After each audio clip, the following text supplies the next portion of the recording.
Oh, Fáilte. Welcome to my channel. My name is Lora O'Brien. If you're new here, then you're very, very welcome. I am an Irish witch, Draoi, whatever you want to call me, user of native Irish magic, priest, practitioner from Ireland. So that is why I'm on YouTube, to share my native resources with the world and make sure that there's accurate, clear information going out there. So one of the things that I wanted to look more at with relation to witchcraft magic, Irish magic, would be how we can look at the older Irish traditions, cures, charms, folklores, and put that into practice in a modern magical way. So one of the things that I wanted to talk about today was keys, or actually the only thing I really want to talk about today is keys. So we're going to look at keys and how they appeared in Irish folklore and how I would kind of take that and make use of it now in a modern setting, as I said. So keys are obviously about clarity. They open doors. Okay, so it's about clearing the way. It's about making sure that you are unobstructed and that you can step forward how you need to step forward, or at least see through into the room that previously was locked to you. So we're talking about perception, otherworld knowledge, manifesting, and even healing. To clear something away, or to clarify, or to open the door for healing energy to manifest, to be made present. So an interesting one that I've come across is quite common is that pimples can be cured by pressing the whole of a key onto it. And it seems a little bit obscure, but there's a lot. There's another one about nosebleeds. So it's supposed to be an unfailing cure for a bleeding nose is to get a key, and presumably kind of a big key, and put it down the person's back.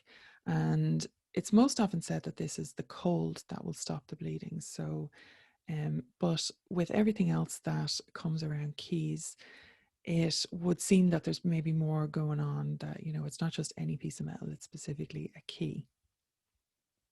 Like it's not a coin, for example, or it's not a random tool or a knife, anything like that. It's specifically a key. Like a knife, if you were just using it for the cold, a knife would maybe make more sense because, especially if it's kind of going down the back. There is something to the cold thing in that it would be something of a shock to the system and might kind of contract the vessels that were flowing with blood. So there's definitely something medically sciencey to it. She says, not being any kind of a scientist. Yes. Anyway, moving on. But why like a table knife or a butter knife wouldn't be used rather than a key?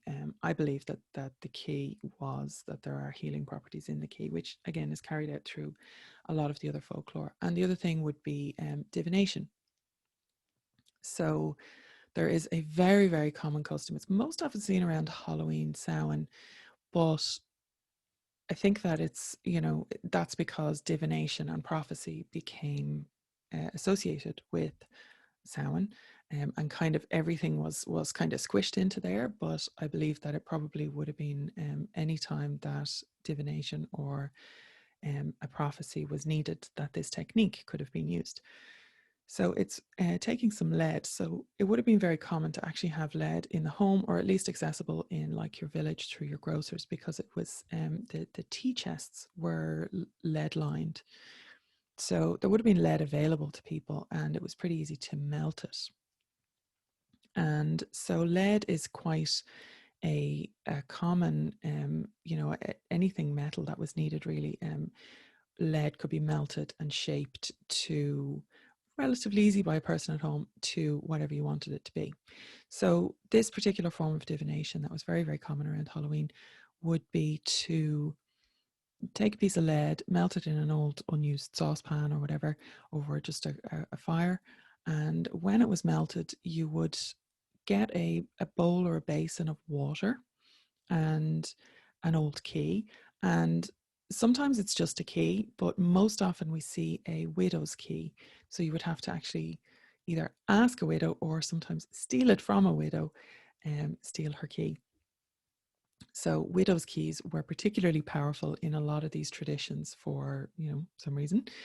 And so you take this key, and sometimes taken fresh out of the door of a widow's house, maybe returned, maybe not. But you would take the lead and pour it through the top of the key, through the hole in the top of the key. So like the handle of the key, if you like. And as it formed on the water, then it congealed, and the shapes then would be read as omens or prophecies. So if there was, you would see maybe soldiers, ships, guns, churches, big houses. It could be used to foretell a career or who you would marry or whatever. So you would ask your question specifically before, and then divine the answer from the shapes that the melted lead forms on the water. And there is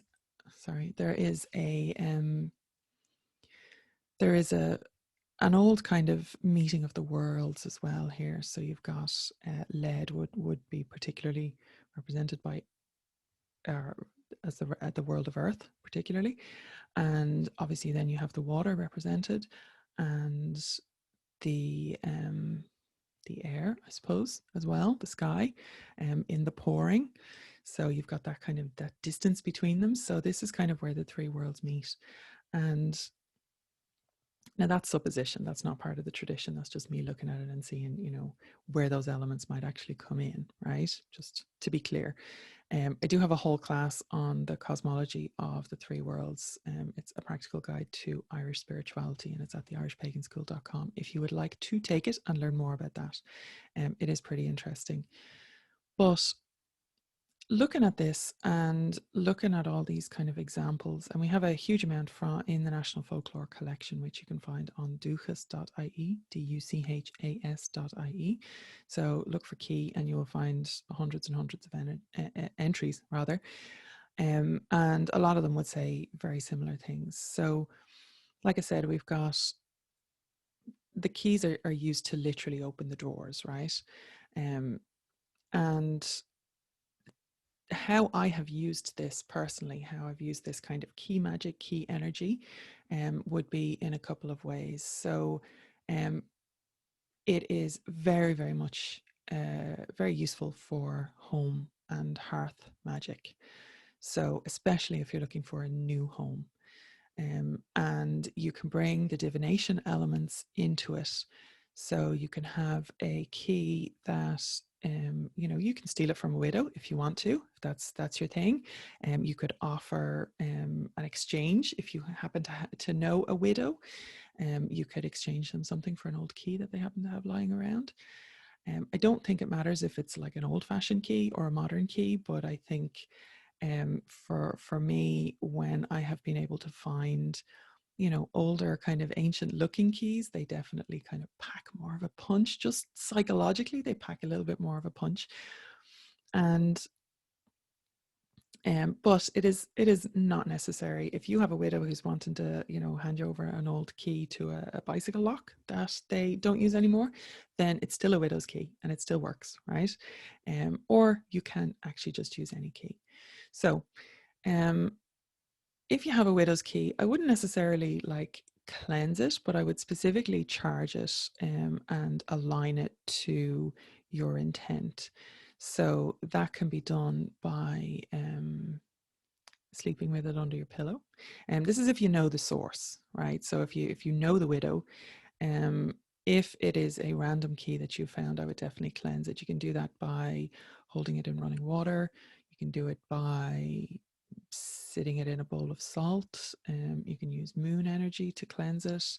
You can bring it down to the sea and you combine both. That's what I usually do to do my magical cleansing, is to running water, and that's also salt water. So that is ideal.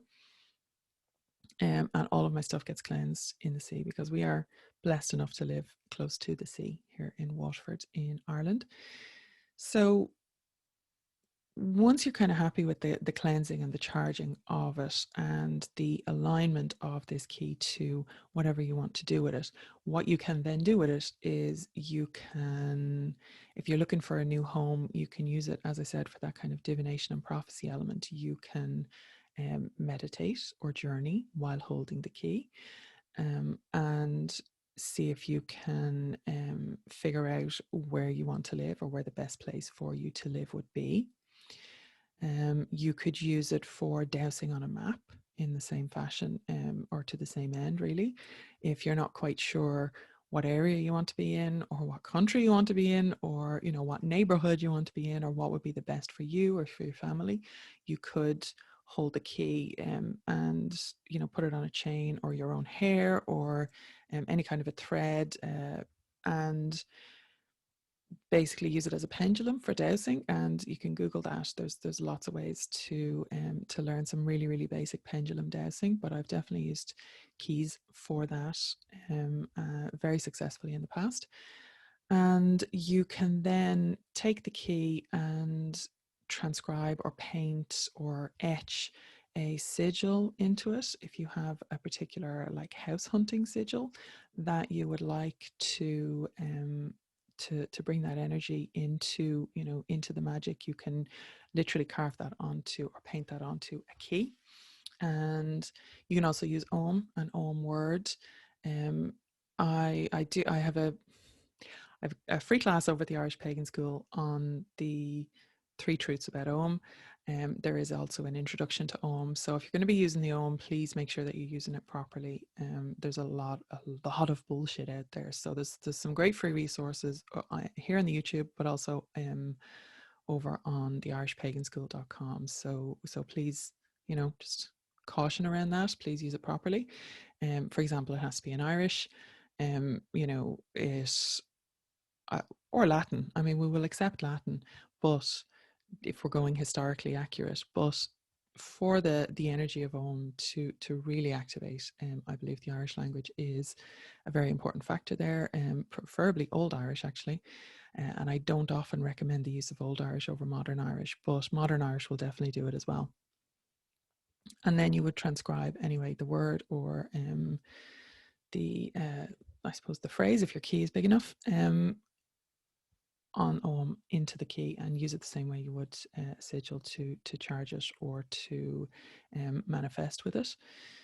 You could then put the key onto a keyring and carry it around with you, either when you're going house hunting, or you could wear it. You could put it on your neck. I've done that as well. You can put it in your pocket. You can, just bring it in a bag. It's fine in a bag.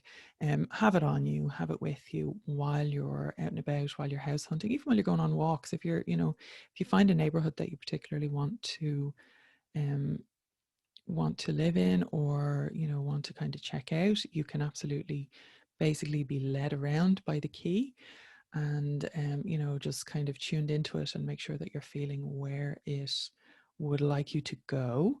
That's a little bit more advanced maybe than beginners, but it is a thing that I have done. And then even if you're not house hunting, when you actually have a house, when you have somewhere that you're living that you're very happy with, you can use keys blessed and charged as protective talisman magic. So you can do the same thing with sigils or Om inscribed on it.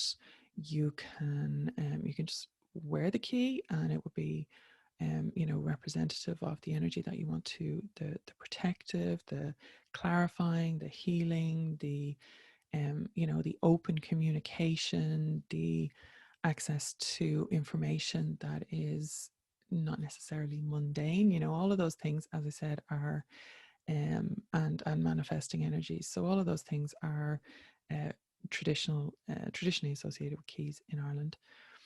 And yeah, and I mean, you could do something as simple as charge it up and hang it by the front door of your house. So hopefully that was useful to you. I haven't really talked about magic and how I do magic before on the YouTube. So sorry if I was a bit stumbly there, but if you would like to see more videos like this about how I look at the lore, and my own, native folklore and magical traditions of Ireland, and how I kind of use them in a modern context. Please comment below and let me know, and make sure you like the video, and I will see about making more like this then. Okay. Gur magat, agus slán go fóill, and I will see you in the next video.